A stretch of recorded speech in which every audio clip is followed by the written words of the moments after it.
মোহাম্মদ আব্দুল্লাহ। শহীদ রিফাতের মামলা আপনি করছেন কেন?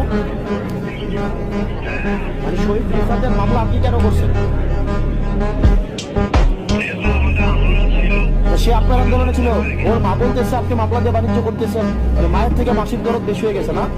মানে যার ছেলে সে মামলা করতে পারবে না আর আপনি ইয়া করে ফেলবেন না? আপনি 1 ঘন্টার মধ্যে কুমিল্লা আসেন, নাহলে আমি অবস্থা খারাপ করে ফেলবো আপনার কোনো আইডিয়া নাই। আপনি মামলা বাণিজ্য করবেন না? যার ছেলে মারা গেছে আপনার সে মামলা করতে পারবেন না, আর আপনি কোন জায়গার কে নাকি বাউ হয়ে গেছে আপনি মামলা করবেন না? বুঝি না। আরে মা আমার সামনে বসে আছে, আপনি কি ফাইজলামি করতেছেন নাকি?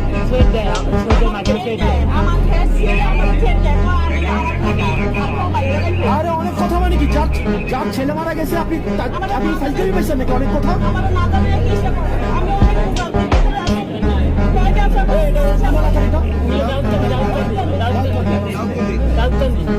অনেক বেতন, অনেক বেতন।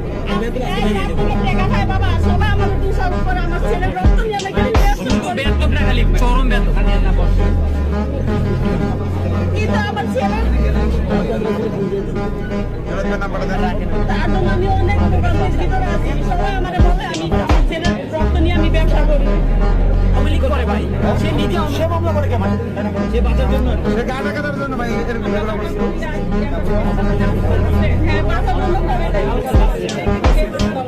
আমার জানাও নাই। আমার ছেলের মৃত্যু সার্টিফিকেট আমার থেকে আছে, মিথ্যা কথা।